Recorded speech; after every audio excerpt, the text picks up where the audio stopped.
Welcome to the Future Smart Parent Podcast, a place where my mom explores how to help us kids develop a new set of skills we need to face the future with confidence. I'm Jude, an introverted mom trying my best to raise kids who are happy and confident, kids who embrace all that makes them unique while preparing them for an exciting future that really looks nothing like the world we grew up in. I believe there's a whole set of skills that our kids aren't being taught. These skills will be critical for them to develop in order to thrive in the future. It's up to us as parents to help them develop these skills. The Future Smart Parent podcast provides resources for parents and kids who want to be ready for all the ways in which the future is going to be different from today. We will explore this future together, bringing insights from top futurists, resources from smart people working on making our lives better, and most importantly, stories of parents who are parenting a little differently, yet very much intentionally for a changing world. So join me as we explore how we can be future smart parents raising future smart kids.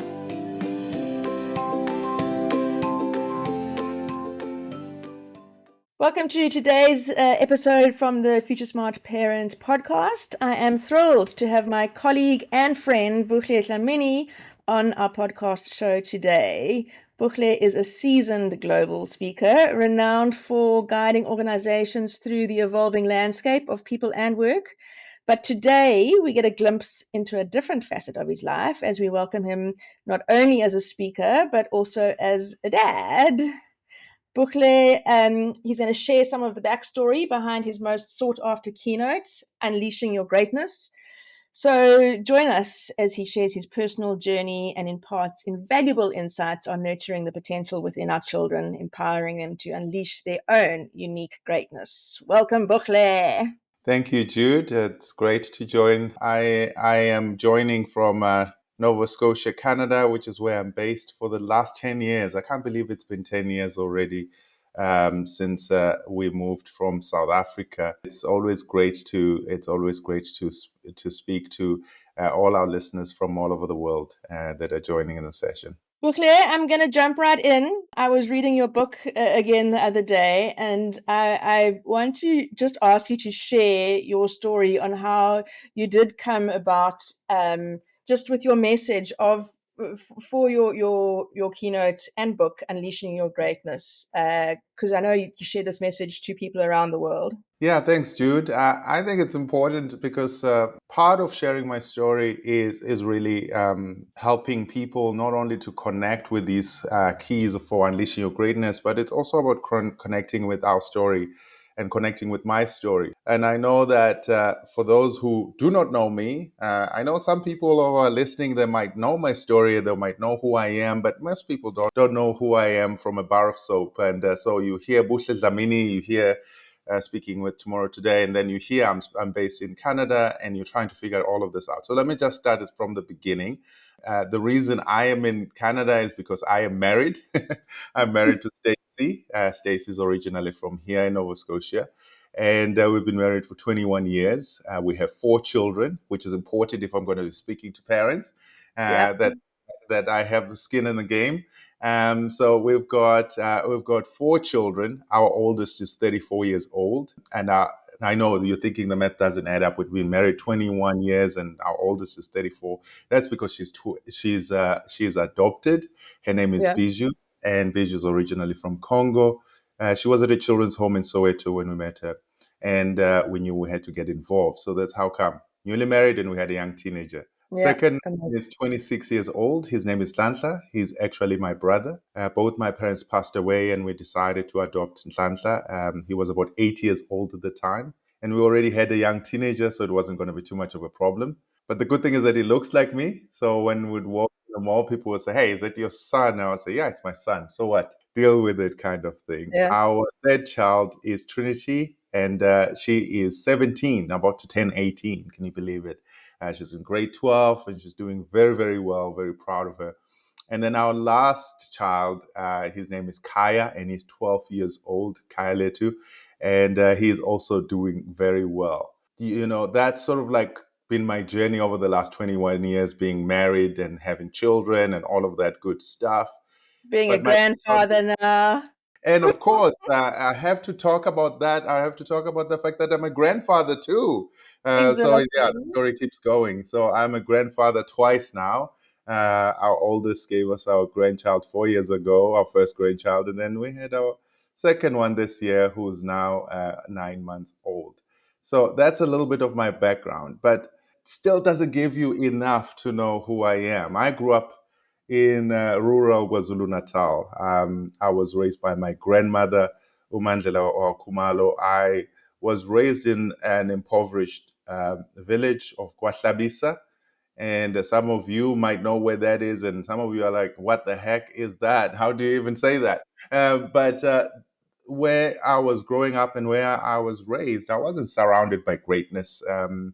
As a matter of fact, if you had told me that I would go on to achieve some of the things that I'm grateful to have been able to achieve and experience in my life, meeting leaders like Nelson Mandela, Archbishop Desmond Tutu, writing and authoring books and traveling the world and doing what I do today. If you told me that when I was growing up, I would have laughed at you. I would not have thought that would have been my future or my possibility. But it was my grandmother who really helped me to understand that it's not where you come from that counts. It's not your background that counts. It's what's in you that counts. And I think that is really at the root of unleashing your greatness, is understanding that each and every one of us have got this great potential within us. And our job in life is to unleash our greatness. And so when I'm talking about greatness, I think sometimes people get lost in what we're actually talking about, and people can get caught up with thinking, am I saying like everybody, am I talking about success, or am I talking about riches, and am I talking about, yeah, some of those things can be part of greatness, but greatness is really about achieving what's truly possible for you, unleashing your potential, living your full life to the best of your ability. And I think we all owe it to ourselves and to the world to unleash our greatness. And when you think about, I think one quote for me, Jude, that really touches on when we think about unleashing greatness is the one by John Bakken, where he said, "The task of leadership is not to put greatness back into humanity, but to unleash it, or to sort of like to elicit it. For Mm. greatness is there already." And so, yeah, we all have greatness, and our kids have greatness in them. And part of us parenting is to help them to discover what is it that they can truly be great at, and how can they have the greatest life that is possible for them. And that's what it's about. Yeah, and I think what I love the most about this is just a reminder to, I suppose, us parents and our kids, is that everyone's greatness is unique and it doesn't look the same. So you might have a high achiever child who is shooting the lights out with their academics, but you Yeah, also might have a child who is shooting the lights out with their art or with their creativity or with absolutely. how they're mentoring the young pupils. And I think we so often would so easily forget to stop comparing our kids to everyone else's, and to really look um for their own greatness. I mean, I've got a someone said when our kids were, I think, just born, my one friend, she said, find their magic, always look for their magic. Mhm. Yep. And I suppose it's the same thing, magic and greatness. It's they've each got their own, right? So um, Absolutely. That's a key for me, is that when you think about greatness, it's a way of being, it's a code, it's someone tapping in to something that really makes them the best version of themselves. yeah, and I suppose the best version of yourself, for someone it might be the CEO of a multi-billion Mhm. dollar industry, and for another person, it could be a school teacher or looking after animals or helping someone organize their life, for goodness sake. Like, What you're saying there, Jude, is exactly at the heart of this. When an individual does not identify what is it that they can be great at, then they fall into the trap of comparing themselves to others. And then they fall into the trap of not really living their full potential. Because if you're always trying to grasp after what you think the world is expecting of you, what you think your parents are expecting of you, what you think your society is expecting of you, is that you will always be falling short because you are not living up to your full potential. You are living up to someone else's expectations, and so that is why I put this together.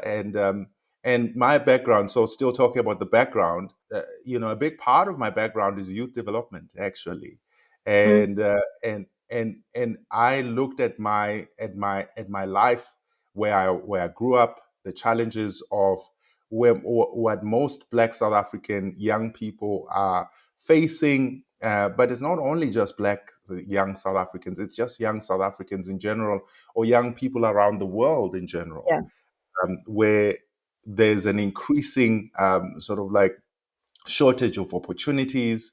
There's an increasing scramble for opportunities in the world. And I was saying, okay, how can we best prepare our young people to really find their best life? And so that's what put me on this journey to saying, okay, how can I help young people to do this? And it turned out it's not only young people that need to unleash their greatness. There are people in their 50s and in their 60s who are saying, hey, I know that my life was meant to be much more than this. I have done what I needed to do or what I thought I needed to do all my life, but I still feel that there's something missing. I mean, and I think sort of our generation, you and me, Buhle, sort of Gen X, have done it better than our parents or older generations. But as you say, we've by far not got it right. And I think the younger generation are craving it, and they want, they don't want to just go to work and do a job for the sake of it. I think they really do want to find their passion and do good for the world. But um, Absolutely. and I think sometimes it's tricky for us parents to accept that almost, that maybe going to university isn't for our kid. Maybe going to, I don't know, to become a game ranger is for our kid, and it doesn't matter. Like, it's Yeah. what is good for that child. And and I'm not saying university is bad by any means, but it's for your No. unique child. um so just quickly just share with us. I know you've got the 5 keys to unleashing your greatness that you've kind of developed, I suppose, or put into a framework. Can you quickly just share those 5? And then, I mean, we won't have time to look at all 5 of them, but before I Mhm. jump into them. Yeah. So the question that I was really asking is that what is it that makes some people stand out in our world, or what is it that helps people to unleash their greatness? What could be some of the keys that we look at? And so I found these to be some of the most common as I did my research and as I looked around, but also as I even looked at my own journey. So the first key is really about finding your distinction. So be who you be is what I call that first key. And so be who you be is really about finding out how, what is it that makes you stand out in the world, and how you can find that distinction for yourself. So that's the first key. The second key is really about pursuing pursuing excellence. And so this is really about what are the standards that you need to set for yourself in order to reach your full potential. The third one is about living your values, and it's right in the middle of all of these keys, because I really believe that values are kind of like the center that holds it all together. And so your values, what do you stand for, and what you're not willing to compromise on. People who unleash their greatness tend to have a very strong sense of personal values that are driving them towards their success and where they're going in their lives. But closely linked to that is the fourth key, which is about unleashing a winning attitude.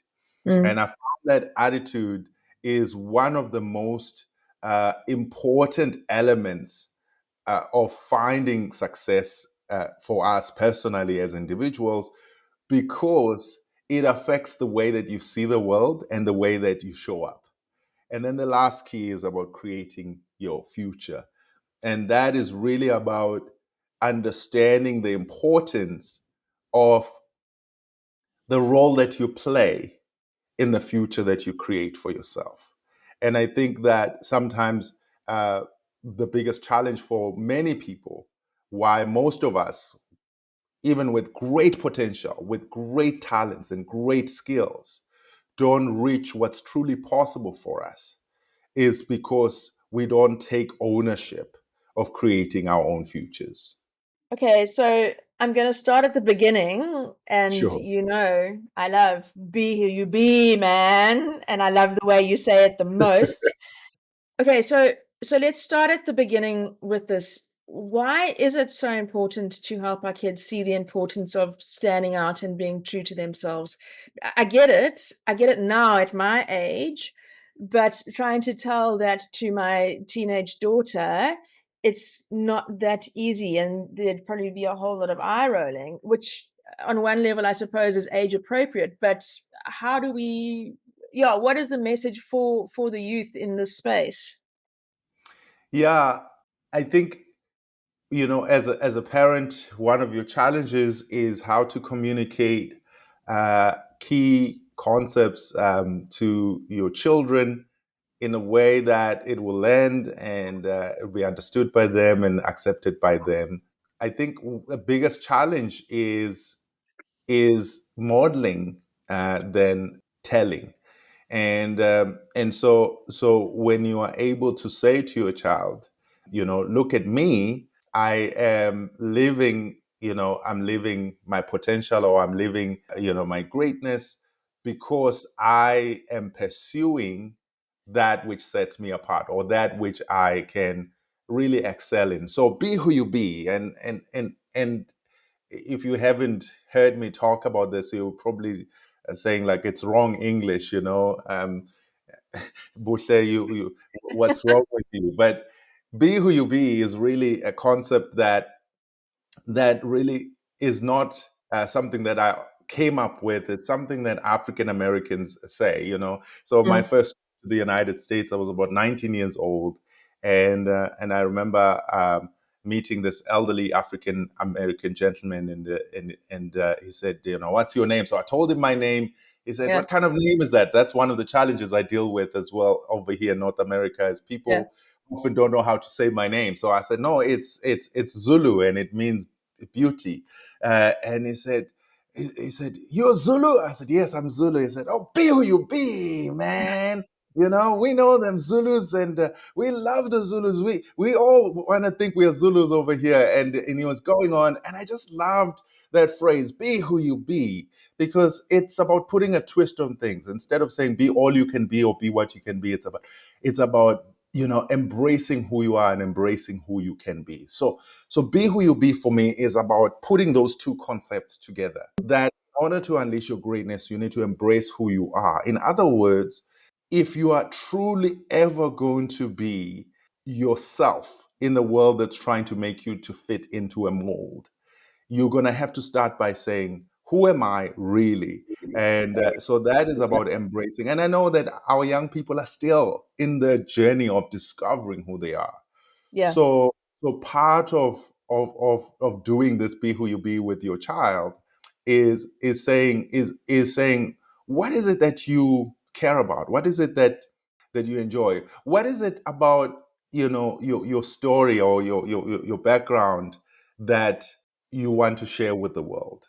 And so you might find that your children, even though they're growing up in the same household, they might have very, very different ways of how they want to show up to the world. And so it's about encouraging that and saying, yeah, your sister is, thinking about my kids, your sister is into basketball, and she's into sports. She's very athletic.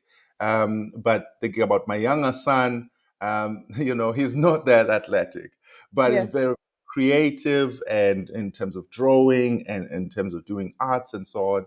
And so it's about encouraging that and saying, that is, find your distinction, find what sets you apart, find what comes easy for you, but difficult for others. Mm. And then encourage them and say, I know that there's a lot of pressure out there to be like this, but what is it that you feel most comfortable doing? Don't even think about the peer pressure that's happening at school. Don't even think about the programs that are being offered. If it's not being offered at your school, maybe we can even find a way for you to be engaged in something that you really care about. So it is really about helping them explore different things, because at that stage they're still discovering who they are. They're still discovering where their talents are. So at a younger age, it is about just signing your kids up for different things. But as you sign them up, it's about watching and listening to them. Yeah. What is it that is really connecting with them? And if something doesn't work for them, please don't force them because you paid the tuition. Yeah, yeah. And I suppose also just acknowledging that this is a whole lifelong journey, right? This is not just to It say that is. in their 5 years of high school or whatever, this is going to be there. This is forever, right? And it's a good Absolutely. value to have, I suppose. This is just about reinforcing identity over and over again. So it's about speaking to your children. It's about asking them questions that help them to clarify for themselves who they are. and Yeah, um, and it's not about us telling them who they are. In some instances, it might be about that, because sometimes our children have to learn from us what are some of the family values, our cultural values, and those kinds of things. And sometimes in this age where everybody is just saying, "Oh, just find your way and do whatever you want," we miss out on something. So part of be who you be is also about identify what makes me me. That's about your culture, for example. So if you happen to have a culture, like for myself as a Zulu, how am I making sure as a parent that yeah, I'm giving my kids a sense of identity about their cultural background, letting them know their history, letting them know and be proud of who they are. Because if they don't know and they're not proud of who they are, they're going to go into the world out there, and people are going to be telling them about their identity, maybe not highlighting the things that are good about their culture or about their background. And then their identity now becomes a source of shame instead of it being a source of strength. So that's a role of a parent. You as a parent, I as a parent, I have to make sure that I'm giving my children their sense of identity in who they are, educating them, and making sure that when they walk into any room, they know who they are. And so mm, when someone says something about them or about their background or about their faith, whatever it is, they're able to stand in their own feet and be able to say, no, this is who I am. The big part of Be Who You Be is really about getting to a point where your identity is your source of strength, not your source of shame. So, like, listen to what I've just spoken about, speaking about being Zulu, growing up in yeah, Hlabisa, speaking about my parents. I often speak about my parents passing to HIV and AIDS. yeah. And and when I say that to my audiences, the amount of people that come and speak to me afterwards and say, "Thank you for saying that." Mm-hmm. Um, we don't hear that. The reason I can say that is because I have embraced that as part of my story. And it can no longer be a source of shame for me. It's now something that I know I went through that was my reality, but I'm proud of who I am. I'm proud of, even with all those difficulties, that's what's made me who I am. So we want to instill that in our young people, that sense of identity and connectedness. Yeah, it's important, and I'm not too sure if it's something that we talk about enough, right? As you say, Yeah. on all these levels, or even just consider. So, yeah, thank you for sharing that. And then and then as I said, we're going to run out of time to Yeah. look at all of them. But the one that I do also think about is the excellence, Mm. because I don't know, like I kind of sometimes I'm like, yes, of course, and others, I don't quite know where I stand with it, because I do agree, but I also feel like we're putting so much pressure on our kids, right, to be Mhm. excellent at everything, and to be high achievers in everything. Like if you're going to take an art class for relaxation, or you got to be good at it. Mhm. So when you're applying this sort of with your parenting filter or lens, and pursuing excellence, what is the context that you would add, sort of as a parent to this? When I talk about pursuing excellence, the key theme there is that good enough is not good enough. And what do I mean by that? Is that we live in the world where it can be very easy to settle. And so for me, this really came from a concept that I was seeing a lot with young people in our townships, our young people in our rural communities, where compared to your surroundings, compared to what you're seeing around you, it can be very easy to say, well, when I look around me and when I look at the people around me, when I look at my circumstances, the fact that I made it to matric is good enough. The fact that I made it this far is Mm, great. It's not about saying that people's achievements should not be celebrated, or that our achievements should not be celebrated. It's about saying we should not allow our achievements to become a limit to what's possible for us. And because that I see that happening, I saw that happening a lot.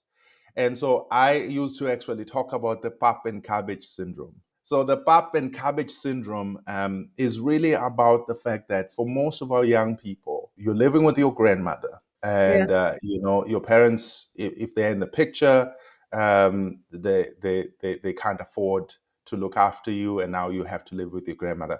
This is a very common theme sometimes that we see, and or even if you are not living with your grandmother and you're living with your parents and things are tough at home, and all that your mother can afford is to be able to buy a 90 kg of milli meal and Mm, cabbage, because that's the most affordable meal. And so what you start to see is that some young people will finish high school, they'll look for a job maybe once or twice. No matter what happens, when they come home at night, there's going to be that pap and cabbage.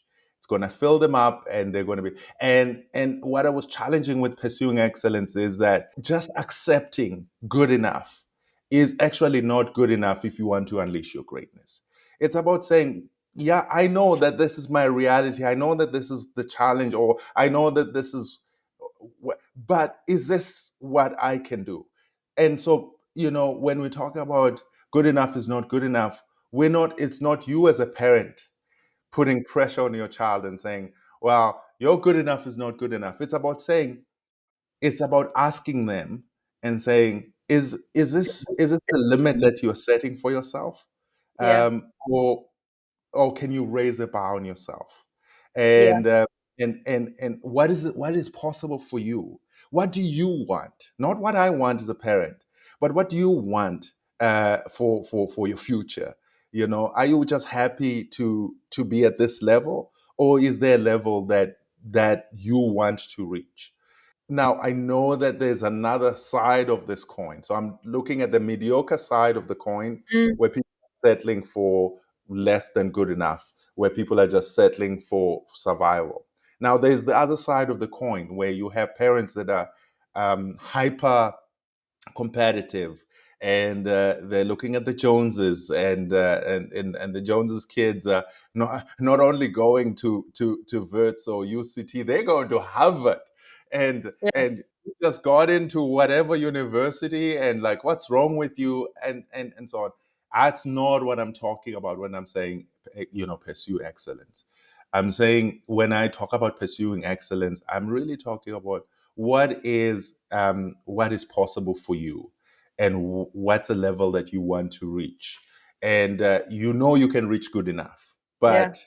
but do you want to reach more than just good enough for yourself? And so in the book, I actually then look at that. And so this talks about mastery. This talks about pushing yourself to be the best at what you do for Mm. yourself. It's not for anybody else. It's for you to find that mastery. And it's for you to say, hey, yeah, I've pursued excellence for myself. And I suppose it goes back to the whole, it's sort of a scaffolding thing, right? Because when you're starting Mhm. off with number one of be who you be, you need to encourage your kids to really find out what drives them. And then on top of that, you add the pursuing your excellence. So it's not about the pursuing the excellence of what your parents want or what you think society wants. Mhm. It's about then having that confidence and that reminder of like, okay, well, now that you've identified what makes you you, or that's what you want to explore, then have the, I don't know, the strength or the courage to then really dig deeper into that. That makes sense. Absolutely. Absolutely. Buhle, thank you. I could go on for another hour and a half, but I also know that we don't have the time for that. But honestly, thank you for sharing today. Yeah, and I know we do have another call, right, with you in Yes. the diary for our Future Smart Parent Club members, where we will be diving into more of kind of the how we go about helping our kids unleash their greatness, and digging into a little bit more of the other three steps. And yeah, after today's conversation, I can't wait to pick that conversation up. So for any of our listeners who do want to hear more on this topic from Buhle, you are welcome to join us over at the Future Smart Parent Club. It's a monthly membership for parents who are parenting a little differently, yet very much intentionally for the 21st century. We'd love to see you there. Membership is just $7 a month, and I will put a link to sign up in our show notes. But I think that just from today's conversation, that Buhle has given all of us lots to think about, lots to perhaps share with our kids in just reflections and conversations. And as Buhle says, reminds us it's a lifelong journey. So Buhle, thank you. Thank you for finding and unleashing your own greatness. Thank you. And we'll chat soon, right? Thank you very much. Yes, I look forward to it. Thanks for listening. If you enjoyed this episode and you'd like to help support the Future Smart Parent podcast, please share it with others, post about it on social media, or leave a rating and review. To catch all the latest from me, you can follow us on Instagram at Future Smart Parent or join our private Facebook group. Thanks again, and I'll see you next time.